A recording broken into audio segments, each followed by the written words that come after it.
संत रामपाल जी महाराज पे एक तो देशद्रोह का मुकदमा चल रहा है 428 और 429 है और 430 में गुरुजी को सजा हो चुकी है। 426/14, 427/14, इनमें गुरुजी बाइज्जत बरी हो रखे हैं। जब वो गुरुजी बाइज्जत बरी हो रखे हैं बंधक बनाने के केस में, और जो खुद कह रहा है कि मैं बंधक हूँ, वो दूसरे को बंधक कैसे बना सकता है?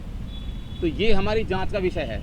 और हम जांच के लिए जब भी हिसार गए हैं, रोहतक गए हैं या चंडीगढ़ गए हैं, तो वो 4th क्लास के रैंक अफसर से उसकी जांच करा दी जाती है। अब आप चोर से जाके पूछोगे भाई आपने चोरी करी, वो बताएगा कि चोरी करी मैंने। तो ये हमारी जांच जो भी हुई है अभी तक वो आला अधिकारियों से नहीं हुई है। आश्रम किसके कंट्रोल में है? आश्रम कंट्रोल में है ये RSSS के, और जिनके इंचार्ज ये 8 जनों के नाम हमने लिख के दे रखे हैं। उसमें गुरुजी का भाई भी है महेंद्र उर्फ मोहनलाल, उनके अंडर में। सरकार का अधीन है भी आश्रम? हाँ, इस टाइम तो कस्टडी में पुलिस वालों के है वो। हाँ, प्रशासन के कस्टडी में। आर्य समाज जो था, आर्य समाज जो महर्षि दयानंद थे, उनका सत्यार्थ प्रकाश था, उसमें कुछ कमियां थी, वो संत रामपाल जी महाराज ने दूर करी।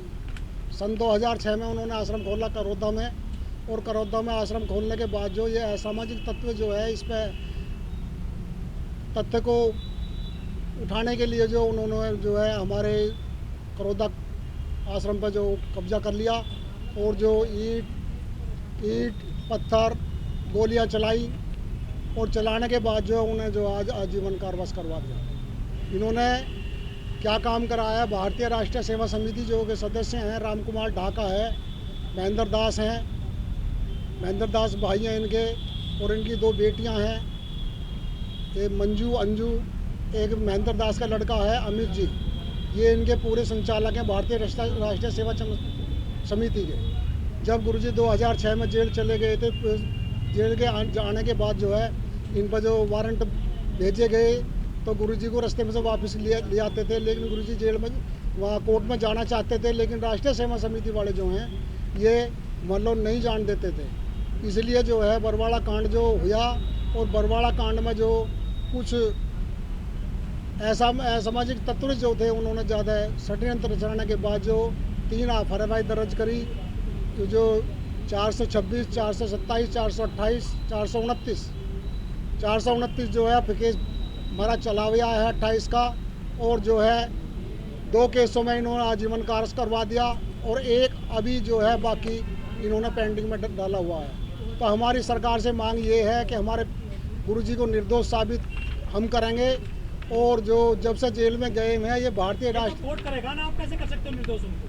हम दावा करेंगे ना उसमें। दूसरा जो पक्ष है वो क्यों पंगा ले रहा है, मतलब रामपाल जी से? रामपाल जी से पंगा ही ले रहा है कि वो गद्दी अपना जो अपने अंडर में करना चाहिए, गद्दी की लड़ाई है। वो कौन लोग हैं? वो भारतीय राष्ट्रीय सेवा समिति है, वो पहले संगठन में थे? हरियाणा। हाँ, संगठन में 2006 से चले आ रहे हैं वो सब। नहीं सर, रामपाल जी के साथ थे क्या पहले वो? हाँ, पहले भी थे। तो मतलब गद्दी को लेकर विवाद चल रहा है? गद्दे को लेकर विवाद चल रहा है, और जो इसमें असामाजिक तत्व जो हैं उनकी जो रोजी रोटी बंद हो गई है। तो सबसे मेन चीज़ क्या है, मेन पॉइंट ये है कि गुरुजी जेल के अंदर आजीवन कारावास में बंद है, और जितना भी षड्यंत्र जो चल रहा है, आज पुस्तक सेवा है, ऑडियो है, वीडियो है, जो भी कार्यक्रम करते हैं, पीले पर्चे करते हैं, 500 साढ़े 500 नामदंड केंद्र फर्जी खोल रखे हैं, और कम से कम भी 20-50 आश्रम इन्होंने खोल रखे हैं।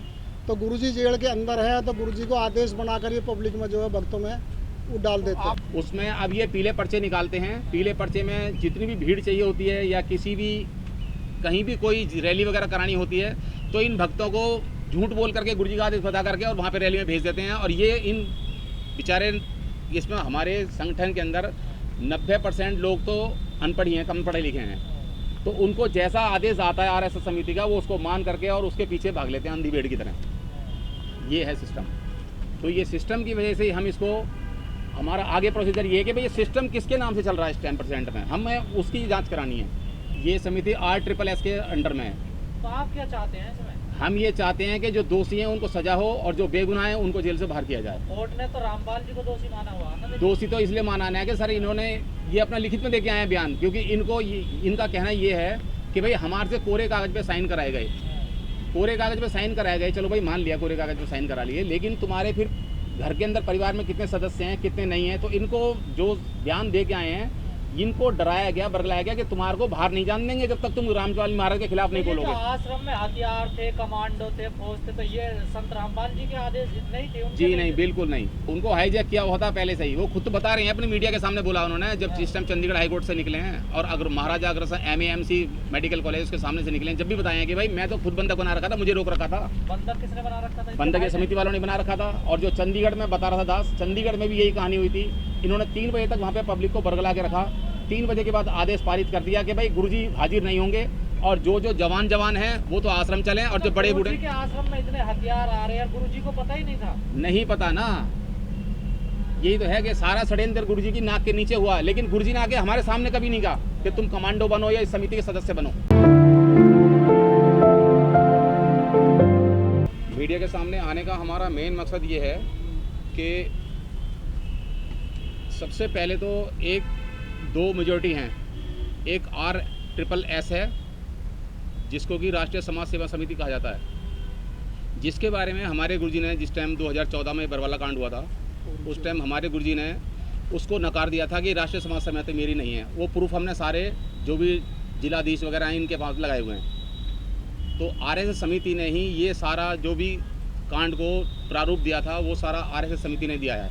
तो कांड ये हुआ था कि गुरुजी ने 2012 में 11 में स्टेटमेंट दी थी कि मेरे बाद कोई भी इस गुरु गद्दी पर नहीं बैठेगा। अच्छा। हाँ जी। तो उसमें जो गुरुजी के एक भाई हैं जिनका नाम है महेंद्र उर्फ मोहनलाल, जो कि अब नाम बदल के रह रहे हैं, तो उन्होंने ही वो अपना सारा सिस्टम ये बना के बैठे थे कि गुरु गद्दी पे मैं बैठूंगा। तो उन्होंने धोखाधड़ी कहो या कैसे भी कहो, उन्होंने गुरुजी की समिति को ख़त्म करके अपनी एक नई समिति जिसका दास अभी नाम बता रहा है RSSS। आपके ज्ञान के लिए ये बता दूं, RSS आर्य समाजी से नहीं है, मतलब हमारा RSSS है राष्ट्रीय समाज सेवा समिति, राष्ट्रीय सेवक संघ नहीं, राष्ट्रीय समाज सेवा समिति, जो कि गुरुजी ने नहीं बनाई। गुरुजी ने मीडिया के सामने सबसे सामने बोला है। उसने ही ये कमांडो वगैरह बनाए थे जिनके पास हमारे प्रूफ भी हैं, जिनके एवज में हमारे पास प्रूफ भी हैं। जो उन्होंने बिल्ले बनाए थे, उन्होंने आदेश वहाँ से ये निकाल दिया जब वो कांड हुआ था कि भाई सारे बिल्ले वगैरह डॉक्यूमेंट्स वगैरह सब जला दिए जाएँ, लेकिन हमने वो अभी तक नहीं फेंके हैं, वो अपने पास प्रूफ के तौर पे रखे हुए हैं। तो इस मीटिंग का मतलब ये है कि हमने सब जगह जा करके इनकी दरख्वास्त दी है, लेकिन हमारी सुनवाई तो हुई है लेकिन वो स्तर पे नहीं हुई। तो षड्यंत्र क्या लग रहा है आपको जेल में है? षड्यंत्र ये है कि सर गुरुजी के आदेश बता करके इन्होंने जो भी ऑथराइज अनऑथराइज भक्तों को डरा के कि भाई तुम्हारे को नाम नहीं दिया जाएगा, तुम्हारे को ये हो जाएगा, तुम्हारे को आश्रम में नहीं घुसने दिया जाएगा, ये सब तरीके के इनके डरा करके इनको समिति बनाया, ब्लैक कमांडो बनाए गए, सारी सिस्टम को बिगाड़ा गया। उसका मुठभेड़ में यही था कि गुरुजी ने साफ कहा कि भाई मेरे को भी रोक रखा था, मुझे भी अंदर बंधक बना रखा था। तो जो खुद बंधक है वो दूसरों को कैसे बंधक बना सकता है? तो गुरुजी के आदेश से नहीं हुआ था वो? जी नहीं। किसके आदेश से हो रही थी वो? ये RSS समिति जो है RSSS जो है ये उसके आदेश से सारा हो रहा था, क्योंकि गुरुजी ने हमारे सामने आके कभी नहीं कहा कि भाई तुम कमांडो बनो या लाठी बम पत्थर मारने की ट्रेनिंग लो। कभी हमारे सामने गुरुजी ने आके कभी नहीं कहा हमारे सामने। गुरुजी तो ये कहते हैं भाई तुम्हें चींटी भी मारने में पाप लगेगा। तो किसके कहने पर कर रहे थे? ये सारा RSSS के कहने पे हुआ है सारा कुछ। कौन है उसका मालिक? उसका हेड इंचार्ज हम वहाँ पे डॉक्यूमेंट्स दे के आए हुए हैं, चंडीगढ़ हाईकोर्ट में भी दिए हैं, सब दिए हैं, और हमारे पास एक फ़ोटो भी है। उन्होंने क्या कराया कि 2012 के अंदर ये सारी समिति अपनी बनी, जिसमें कि जो पुरानी समिति थी गुरुजी की उसका नाम था बंदी छोड़ भक्ति मुक्ति ट्रस्ट। अब इन्होंने उसको कबीर परमेश्वर ट्रस्ट बना दिया। किसने बनाया? ये गुरुजी के भाई द्वारा बनाई गई है, महेंद्र के द्वारा। अच्छा। उसके साथ 8 जने और भी हैं जिनके कि हमने लेटर हाईकोर्ट में भी लगा रखे हैं, चंडीगढ़ हाईकोर्ट में भी दे के आए हैं, और जो वहाँ के जितने भी आला अधिकारी हैं उन सब के पास हमने 15-15 किलो की फाइल भेजी हैं, लेकिन उसके बावजूद भी इस रोटेशन को आगे नहीं बढ़ाया जा रहा है। रामपाल जी के भाई हैं, उनका नाम है महेंद्र। हाँ। गुरुजी के ऊपर तो आरोप ये भी है कि उन्होंने तारीखें क्रॉस की, तारीखों पर नहीं पहुंचे। जब कोर्ट में तारीख लग रही थी तो तारीख में नहीं पहुंच पा रहे थे, इसीलिए कोर्ट ने उनको दोबारा गिरफ्तार किया और उनकी बेल भी खारिज कर दी है। जी, उसके बारे में दास बताएगा। हम चंडीगढ़ में थे, 25 अक्टूबर की बात है, दिवाली के दूसरे तीसरे दिन की बात है ये। तो जब हम वहाँ पहुँचे चंडीगढ़ पे, हमारे को बुलाया गया बरगला करके, भहकार करके। की बात है ये 2016 2015 की बात है। चंडीगढ़ रेलवे स्टेशन पे बुलाया हमारे को सबको। वहाँ पे कम से कम 50-60 हज़ार के करीब पब्लिक थी। सदस्य हूँ मैं, मेरे पास लागत बिल्ला वगैरह सब कुछ है। अगर प्रूफ के तौर पे देखना चाहते हो, वैसे इन्होंने समिति वालों ने आदेश कर दिया था कि वो सारे के सारे जला दिए जाएँ, फूंक दिए जाएँ, नष्ट कर दिए जाएँ। लेकिन दास ने आज भी प्रूफ के तौर पे वो अपना बिल्ला और समिति का वो रख रखा है अच्छा कि आगे प्रूफ के तौर पे काम आएगा। उसमें कहीं भी रामपाल जी महाराज का नाम और निशान नहीं है, कोई रामपाल जी महाराज के साइन नहीं हो रहे उसके अंदर, कोई किसी तरीके के डॉक्यूमेंट। सदस्य तो काफी होंगे ना उसमें? सदस्य तो करीबन 10 लाख के करीब थे। हाँ, तो कहाँ है वो सारे सदस्य? सारे सदस्य डर के मारे कोई सामने आता ही नहीं है। किसके डर के कारण? ये सबको क्या नाम है गुरुद्रोही घोषित कर देते हैं ये समिति वाले, अच्छा उसके नाम का पीला पर्चा निकाल देते हैं। अब एक बात सोचने वाली है, आश्रम तो पुलिस कस्टडी में है, तो वहाँ वो पीले पर्चे आ कहाँ से रहे? हमने इस बात में कई बार हिसार कोर्ट में भी जाके दरखास्त दी है, लेकिन कोई कार्रवाई नहीं हुई। पर्चों का क्या मतलब है? पीले पर्चों का मतलब गुरुजी का आदेश। अच्छा हाँ, और हमने डॉक्यूमेंट्स में लगाया है, RTI लगाई है, हिसार में लगाई थी कोई, हिसार में लगाई है, उसमें RTI में जवाब आया कि आज तक यहाँ से कोई भी पंपलेट, कोई ऑडियो, कोई वीडियो, किसी तरीके का आदेश जारी नहीं किया गया कोई है, आदेश नहीं हुआ है कोई भी। ये आदेश करवाता कौन? ये आदेश RSSS जो समिति है वो करवाती है सबके। ये जो सदस्य हैं जी, उसका प्रमुख कौन है? उसके प्रमुख में ये है क्या नाम है महेंद्र, गुरुजी के भाई जो है मोहनलाल। लेकिन पहले ये समिति जो पारित कर रही है आदेश, इसको रोका जाए सबसे पहले। अच्छा, जो फैसले ले रही है। हाँ, ये जो समिति फैसले देती है, जो भी भाई बात बोलती है भाई, क्योंकि भगत तो अंधी भेड़ की तरह होते हैं, जहाँ से आदेश हुआ वो एकदम भाग लेते हैं वहीं के वहीं सारे के सारे। तो क्या अभी भी लग रहा है सत्संग वगैरह होता है क्या? नहीं, सत्संग वगैरह तो ये नामदान केंद्रों पे नामदान केंद्र खोले हैं इन्होंने, वो नामदान केंद्र भी इनके फर्जी हैं। उसके बारे में भी हमने RTI लगाई थी, उसमें गुरुजी ने साफ कहा है कि भाई प्रचार प्रसार करना है, लेकिन सत्संग वो नामदान केंद्र वगैरह खोलने का मतलब ये है जो गुरुजी के नाम से काम हो रहा है वो सब बंद हो जाना चाहिए। सारा बंद हो जाना चाहिए to Z। आपकी मांग ये है? जी, हमने सबसे बात करी है, लेकिन कोई इसमें आगे आने को राजी नहीं है। और वो फर्स्ट क्लास के रैंक ऑफिसर के आगे हम जाके अपनी कंप्लेंट धरते हैं, वो 4th क्लास के हवलदार से या किसी सिपाही से उसकी रिपोर्ट लिखवा कर और हमारे को सामने पेश कर देता है। गृह मंत्रालय में, DPTO में, सब जगह हमने कंप्लेंट भेजी है to Z। हमने इतनी जगह कंप्लेंट भेजी है कि कम से कम 14-15 हज़ार के करीब पेपर लग चुके हैं उनके अंदर। सुप्रीम कोर्ट में भी भेजी हमने, और यहाँ क्या नाम है चंडीगढ़ हाई कोर्ट में भी दे के आए हैं, हिसार में भी दे के आए हैं, मजिस्ट्रेट से मिल के आए थे। और अभी हमारी मुलाकात हुई है मजिस्ट्रेट से हिसार के जो DR चालिया ने, जिन्होंने संत रामपाल जी महाराज को सज़ा सुनाई थी। कि हमारे गुरुजी जो संत रामपाल जी महाराज जो हैं वो निर्दोष हैं, और जो असामाजिक तत्वों ने जो है उन्हें जो है आजीवन कारावास करवा दिया है। गुरुजी को मिलने की कोशिश करी, लेकिन उन्होंने जब हम गए DGP के यहाँ तो उन्होंने ये कहा कि इनके जो ब्लड का रिलेशन है वही मिल सकता है, अन्यथा कोई नहीं मिल सकता। जबकि गुरुजी ने सन 1997 में अपना आधार कार्ड, पैन कार्ड सिर्फ अपने नाम से बना लिया था। जब से इन्होंने संत बने थे सब कुछ परिवार छोड़ दिया था। षड्यंत्र रच रहा और ये कह देता है कि भक्तों को आ गया कि जो गुरुजी का जेल से आदेश आया है, ये पुस्तक सेवा ये करनी है, ये नामदान केंद्र तो खोलने आप ये हैं। कहना चाह रहे हैं कि संत रामपाल जी के परिवार के लोग ही षड्यंत्रकारी हैं? हाँ जी। कितने लोग हैं उसमें? जैसा कि आपने बताया बेटियां उनकी। हाँ, मतलब बेटी, 2 बेटी हैं, 2 जमाई हैं, भाई है, भतीजा है, पूरा परिवार है। तो कुल मिलाकर संपत्ति की लड़ाई है। संपत्ति की लड़ाई है, और संपत्ति की लड़ाई ये चलती आ रही है। मेन पॉइंट क्या है? मेन पॉइंट ये है कि गुरुजी का आदेश बता करके हमने RTI लगाई थी। RTI के माध्यम से हमारा जेल नंबर 2 हिसार से हमें जो उन्होंने RTI के माध्यम से हमें बताया कि यहाँ जो ना तो ऑडियो आती है, ना वीडियो आती है, ना कोई लेटर आता है, ना कोई किताब लिखी जाती है, कुछ नहीं आता उन्होंने।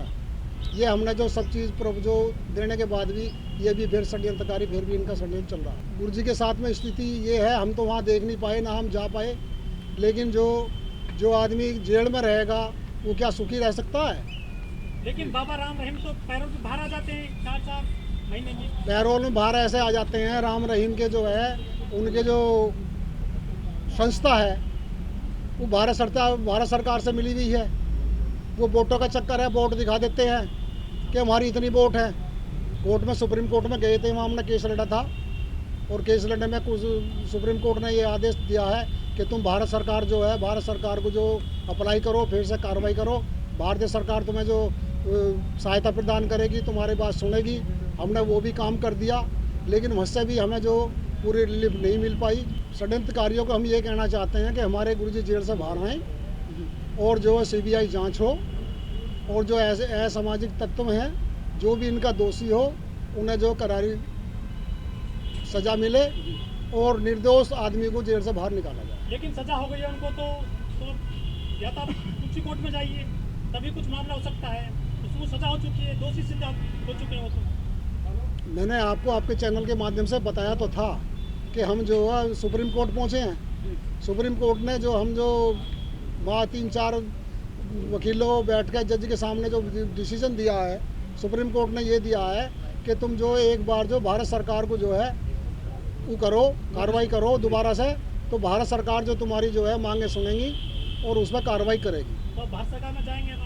अब भारत सरकार में सब जगह पहुँच लिए, सब सब जगह सब कर दिए। पीपीटीओ के अंदर हो गया है, गृह पूरे मंत्रालय में हो गया है। पूरे भारत के अंदर कोई भी ऐसा डिपार्टमेंट नहीं है जहाँ पर हमने जो संत रामपाल जी के दस्तावेज ना हमने पहुँचा दिए हो। चाहे भारत सरकार हो, चाहे राज्य सरकार हो, चाहे लेबर कोर्ट हो, चाहे जो सेक्शन कोर्ट हो, चाहे हाई कोर्ट हो, चाहे सुप्रीम कोर्ट, जो संत रामपाल जी के दस्तावेज जो हर जो डिपार्टमेंट में मिलेंगे। तो आपको क्या लग रहा है क्यों उनके साथ न्याय नहीं करने होने दे रही है सरकार, या उनके जो षड्यंत्रकारी हैं?